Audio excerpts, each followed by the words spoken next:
In this video, we'll visit Picacho Peak. Picacho Peak. Picacho Peak. Pikachu. Sandy, who just will not lay down. False alarm on the false alarm. Okay, I am starting off. I'm at the Hunter Trailhead. I just passed my first set of cables. Pretty much vertical, all the way up here. Oh! And Come and join Jake, Sandy, Daryl, and Nicole in this brand new episode of Golden Canine Campers. Get the kids. okay. Okay, so we're on our way to Picacho Peak. Picacho Peak. Picacho Peak. Pikachu. We don't know. It's I think it might be an Indian name, we're not sure. But you can see the kids in the doggy jail. Kids are very excited to go. We're excited to go. It's going to take us about 6.5 hours to get there or so. And we're 45 minutes late leaving. That's okay. We got lots of time. So anyway, so we'll be there, set up camp, and we'll do some videos when we get there. Okay, bye.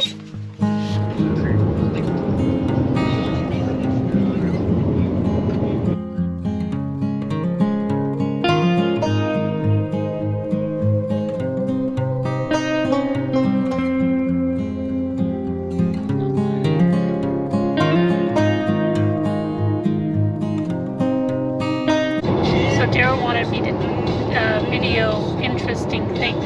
We haven't really seen anything interesting, except for we have the kids in the back there. We have Sandy, who just will not lay down. We are now approximately 2 hours into the trip. She is still sitting there, drooling like crazy. And then we have Jake, who's laying nice and comfy, taking it easy. Sandy sitting very uncomfy. Just won't lay down. Alright, so that was the interesting thing so far.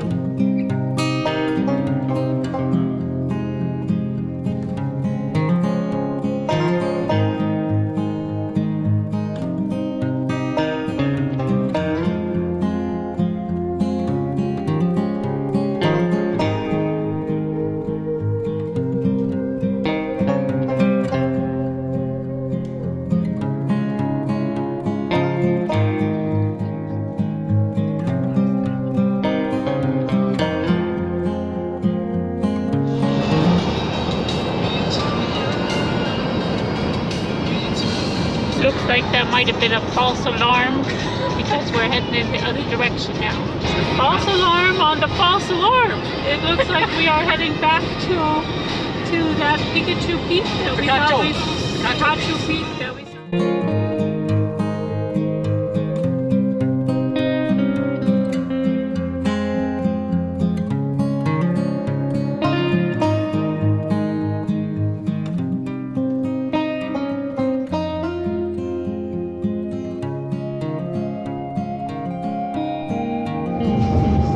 Okay, we're driving to our campground right now, our campsite. We've just come into the park. The ranger was very, very helpful. She gave us a nice map, told us where to go view the sunset. Just really great experience with the ranger. Little soldiers, standing tall, standing proud.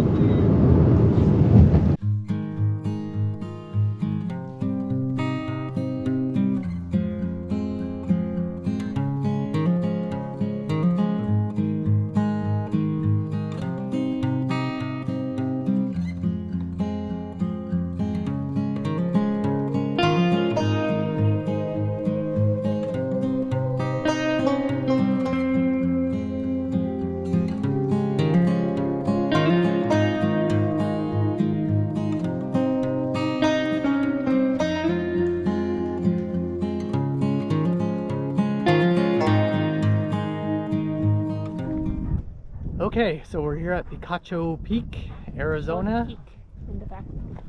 Where's the peak? Can you see the peak? I'm not sure. Yeah. So yeah, I think that's part of the peak. Yeah. Okay. Mostly Yeah, there. that's the peak. So we had, oh boy, we had a rough day yesterday. So we traveled, which was great. That was no problem. But once we got here, it was a little windy. Yeah, it was really windy. It was windy, and it took us like an hour to set up the clam, something like that. At least an hour, maybe longer than that. I don't know. We got it set up, but then it was blowing all around, and we had to hold it down, and then we had to stake it down, because we've never really had to stake down the clam before. In any case, we're off now on a hike. So the plan is Nicole's gonna go up to the top of Picacho Peak. Yeah.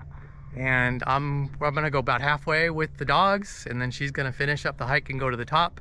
And I'm not sure if she's gonna take video going up there. I'm gonna take some video. So she's gonna take video, so she'll have the GoPro, and then I'm gonna head back down with the dogs, and then tomorrow we'll do the same thing, but I'm gonna go to the top. Yep. And we're also gonna try out the doggy shoes. The doggy shoes. So we'll see if we're gonna put the doggy shoes on, because we don't want to put them on right now. No, we're gonna wait and see. Okay. So anyway, we'll see you on the trail. Okay. Okay. So we're just starting on Hunter Trail, which will take us to the top of the peak. We're gonna go with the dogs, or I'm gonna go with the dogs up to the saddle part of the trail, and then I'll turn around and Nicole's gonna finish the hike. So a little change of plans for today. The dogs are still getting used to their dog boots, and to try to go to the saddle, and then for me to try to come back down with both dogs, given the steepness and the rockiness of this trail, is just no way. So we're rebooting. We're gonna go on a different trail today, and then tomorrow the plan is wake up early. You know, we'll drive here, we'll go to the summit, and then we'll come back down and then drive back to the camp, and then I'll drive to the trailhead and then go up and then come back down after blessings from Nicole that I can make it. So all right, so heading on Callaway Trail. Yeah, so we're having to stop for about every 5 or 10 minutes to readjust the boots on poor Sandy. So the boots aren't working great. At least they're keeping their feet from getting too torn up though, so that's good. Are officially at the top of the Callaway Trail. Okay, we're heading down Callaway Trail. Yeah, took us about half an hour, maybe 45 minutes to get up. Probably a little bit less to come down. It's a pretty good, moderate little trail getting up to the top. Very rocky, a lot of steps, but it was really nice.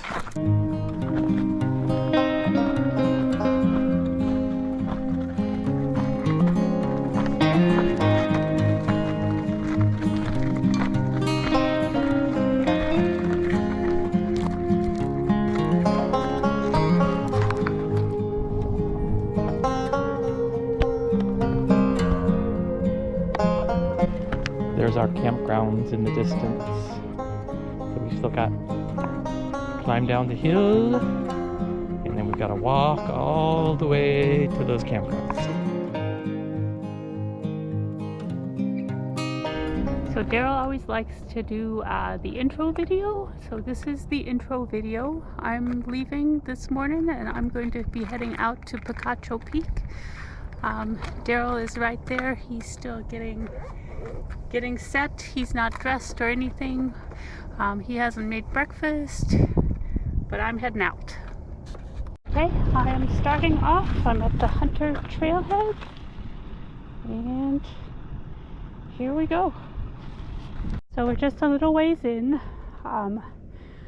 Taking a quick little breathing break. So this is how far we've come. I've maybe been walking pretty steadily for about maybe 15 minutes. I just want to turn around. I didn't really need to stop, but I wanted to turn around and look and see what I've come out, how far I've come. So it's a little past 8:30, and I'm in our clam. I just got done dropping off Nicole at the trailhead for Picacho Peak. So what we're doing today is she's going to attempt to get to the top of the Picacho Peak without the dogs.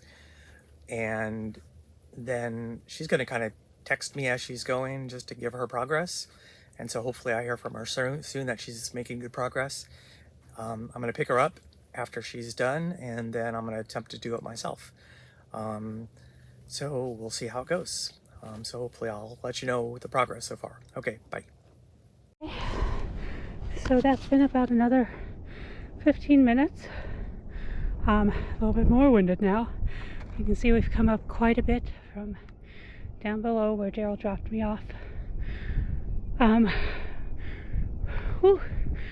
am a little winded, but I seem to be doing okay. We're almost, I think, to where about the same distance we went yesterday. So I see some people up ahead on the trail, so at least I'm not totally alone up here. Okay, I'll keep going. Bye. Okay, so that was literally like 2 minutes ago, and I just passed my first set of cables. This is before the saddle. So I probably should have paid a little bit more attention on how to work the camera, as I've somehow messed up getting video. Daryl, however, managed to get some stills from my trek up. And this is just a shot showing how far I've come from the parking lot. This is the last bit of the way to the saddle. And here I am at the saddle. It's a beautiful view all around and a nice bench to rest on. After catching my breath, texting Daryl that I've made it, having a little snack, I decide to move on. Okay, it's a little past 9:30, and she just texted me. She said she got to what do they call it? The saddle. And so the saddle is like kind of like the halfway point between the two peaks. And so it gets dicey after that. So after she gets to the saddle, there's some cables that she has to grab onto to get up to the top. And so we'll see how it goes. Hopefully she texts me when she's at the top. Okay, bye. Right after the saddle is a downhill section. It's pretty demoralizing to go all that way up to the saddle and then continue on downhill knowing that you're going to have to come back up again to get to the peak. This is where I start to question my decision to go on. It's pretty much straight downhill, and I'm scooching down on my butt holding on to the cable. I'm sure it's safe. Lots of people do this hike every day, but I'm not really feeling all that comfortable.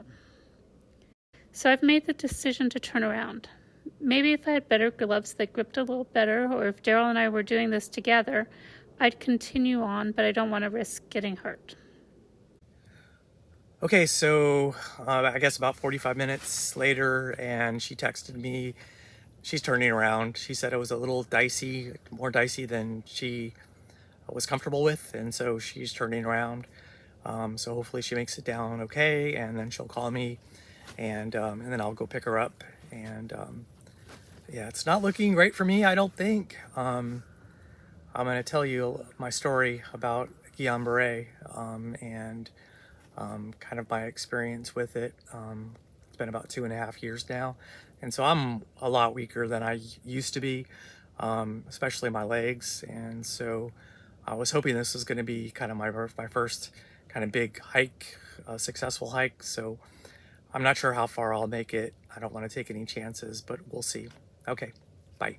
Heading back up that demoralizing downhill to the saddle. I do want to mention that I encountered a bunch of very nice folks on the trail, a couple of which invited me to join their groups when they saw that I was alone and heading back. So while I was alone, which isn't really an ideal way to hike, there was enough traffic on the trail to not make it feel dangerous. About ready to start off on Hunter Trail. So this is the one that takes me to the top of Picacho Peak. So Nicole got to the saddle, and then she turned around a little bit after the saddle just because it was so dicey and required so much upper body strength. Anyway, so here we go. Yeah, I'm really nervous about this, but I'm gonna give it a shot. Okay, bye. Yeah, so that's where I'm going. Actually, I'm going to the saddle right there. And I guess then you climb down a little bit, and then you have to climb up to the peak. It's pretty crazy. So that was our first cables that we had to use to get up. I could probably have made them without them, but certainly nice having them there. Well, certainly nice having them there on the way down. Already a little dicey. This is how far I've gone so far, and I'm already feeling it. And somebody's already said it doesn't get any easier. We've got to get up there. A nice gentleman just said I was a quarter of the way up, so that was nice. Oh, this is super nice right here. Let's get relaxed. I'm gonna get some water. This is what we have going down here. A lot of cables. Look at that. Wow. Unbelievable.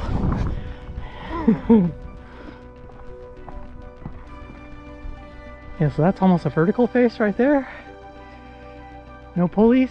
This one has a pulley, I guess, right here. So I suspect we're supposed to use this pulley right here. All right, here we go. I think I'm almost at the top. I'm getting close. Supposedly I just gotta get up to that cactus. I think it's kind of flat from there. We'll see how many more cables I gotta go up. Still climbing the vertical rock face.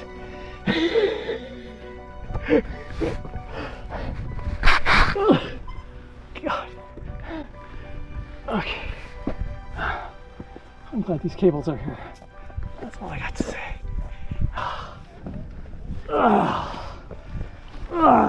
Okay, we're getting very close to the top there. A little bit of hiking there and then vertical up with these cables. That's gonna be scary. Okay, pretty much vertical all the way up here.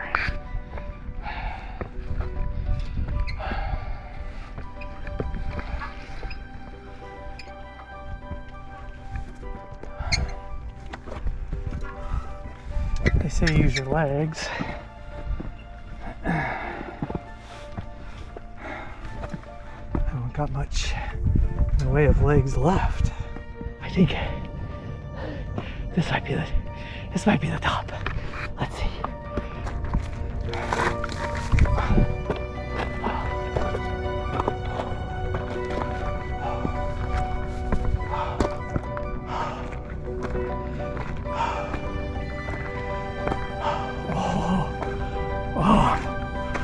Oh, and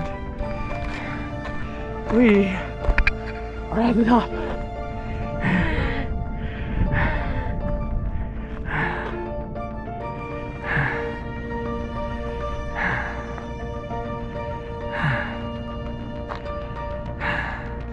Guess we can't come all the way up here without doing a selfie. So here I am at the top of Picacho Peak, and let me do a little 360-degree twirl just to make sure you know I made it up here all the way to the top, and hopefully I can make it all the way down to the bottom in one piece. What a climb, my goodness gracious. That was crazy. I haven't done anything like that before in my life. Okay, I'm gonna have some lunch. Okay, so we're back at the cables, going down. Here we go. Wish me luck. Yeah, and this is straight down. I don't know.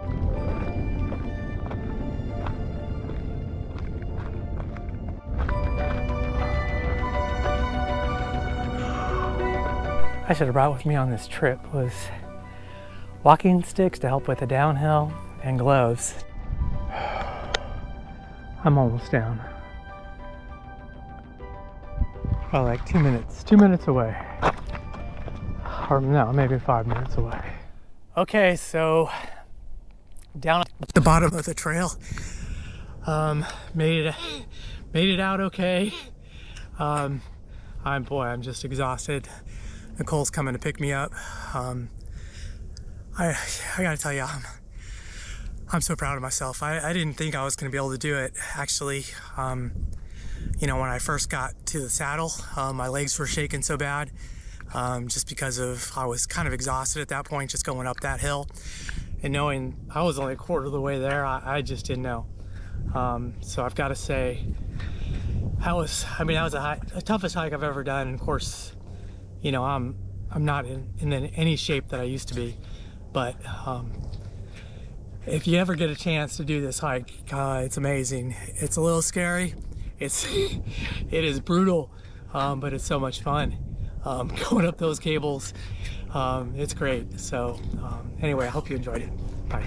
We're gonna do something that we planned on kind of doing after the trips, is to kind of give a little summary on kind of things that we've learned, and kind of tips. And one of the things I thought would we give each camp area that we camp in kind of a dog friendliness score. That'd be kind of fun. That would be kind of fun. We didn't talk about this beforehand, so I don't know if we're doing like 1 to 10, 1 to 5. Who knows? And we don't know exactly what the criteria will be, but we're going to give it an overall dog friendly score at some point. Okay, so Picacho Peak was a beautiful campground. It was a really nice state park. The ranger was very friendly. The staff was all very friendly. The campsites were great. They were nice and large. One problem was that it was very rocky. The roads were rocky, the terrain was rocky, so just be aware that it's not grassy, there's no trees. Yeah, it wasn't really that windy, we thought, but it was gusty. I mean, it would be no wind, and then all of a sudden there would be a big gust.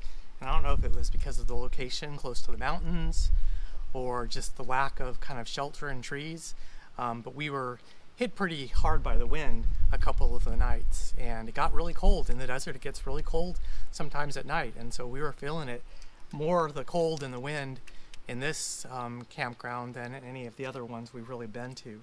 And one of the things we really learned about camping in the desert, and if there's a chance of wind, make sure you position your clam shelter so that the door is away from the wind. The other walls of the clam shelter held up pretty good against the wind, but not the door side, so you gotta make sure that that is protected from the wind. Otherwise it'll be quite uncomfortable, and it kind of freaked the dogs out too, because the door would kind of collapse in, and Jake was not happy with it. Sandy didn't mind so much, but Jake was very scared of the door. Yeah, so I think we're kind of, I mean, we live here in Las Vegas in the Mojave Desert, and so I think primarily we're gonna stick to the kind of the mountains and the oceans and the trees and the grass, those kind of locations, as opposed to kind of desert camping. Probably, maybe folks that aren't from the desert, they might really enjoy it, or maybe even folks that have RVs that are protected by the wind they would have enjoyed it a lot more than we did, just because of our lack of shelter. So. Yeah.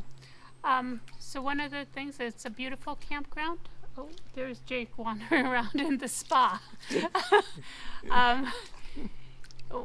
It had power at every site, so that was really nice. We brought an extension cord and could plug that in. Yep. So we had access to a heater, and it was really nice in that way. But it's mostly geared toward RVers, it looks like. And the bathrooms were very far away. It was a really long trek, and we had, I think, the furthest we could have possibly have walked for our campsite to be away from the bathrooms. It was literally about a 25-minute walk for us to go to the bathroom and back, so it was... That was not a joy. I will say that the Arizona State Park system, the reservation system, works great, and I mean, they really do a great job of maintaining their parks. The staff are very friendly as you go through. They'll give you all sorts of documentation about the campgrounds and the park, and you said something about the ranger telling us about the sunset, what trails to go see with the sunset, and it was just, I mean, it was a really great experience. It was, and it was super clean. We didn't notice any kind of trash anywhere in the desert. The restrooms were clean, the showers were clean. It was a really well-kept campground. Yeah. So the hike to the top of Picacho Peak, do not try to take your dogs on there. And any of the other hikes inside Picacho State Park, don't take your dog, well, I wouldn't say don't take your dogs, but be aware of their paws. It's very rocky. We had dog boots, luckily, so even on the shorter trail, we had their paws protected. I can't even imagine what their paws would have looked like if we hadn't had the dog boots on them. Definitely do not take them onto Hunter Trail, even going up to the saddle. It says that dogs are allowed but not encouraged, but I definitely wouldn't do it unless your dog is super well trained, very athletic. Don't attempt to take your dog. The sunsets were amazing. The sunsets were beautiful. We don't get sunsets. I mean, we live in the desert, and we don't get sunsets like that every night. And every night we were there, the sunset was amazing. So, not sure what that is all about. I don't know if it's some of the haze, maybe, or maybe it's a little windy, and so you get a little dust, and that's what creates that great sunset. But every single night, it was just absolutely beautiful. Yep. Okay, so let's try this dog-friendly score. So I would say the park itself, I would say 7. 7 out of 10? Yeah, 6. Yeah, somewhere between a 6 and a 7, I would say. Yeah. Mainly because of the rocks. The campground? The campground was, it was nice. Probably yeah. I mean, it was 7. I mean, they didn't charge extra for dogs, so that was really nice. I don't think they have a limit for the amount of dogs. So I think the campgrounds were great for dogs. I mean, walking around the campground, it was a spacious campground with a lot of very large sites and lots of space between the sites. And so there was 3 loops, and so you could take your dogs through all 3 loops if you really wanted to, and that was a really, really nice hike right there. So just walking your dogs through the campgrounds are really nice. So I would say on the campground itself, I'd give the campgrounds an 8. Probably a little higher score than overall in the park. And then... and really the only reason for a downgrade is the rockiness of it. And then the trails were really great as far as the amount of trails that you had and the different difficulty levels of the trails. You had really easy trails, you had moderate trails, you had extremely hard trails. But for dogs, unless your dogs are comfortable wearing dog boots, most of the trails, I wouldn't take them off of the road or off of the pavement just because of how rocky it is. Yep. So I would say overall 6.5, 7. Yeah. Let's say 7. Okay. 7 for a dog-friendly score. That works. We're going with the 7. Okay. So the Golden K9 Camper dog-friendly official score for Picacho Peak Campground is a 7. Yeah. Okay, that's it. So hope you guys enjoyed.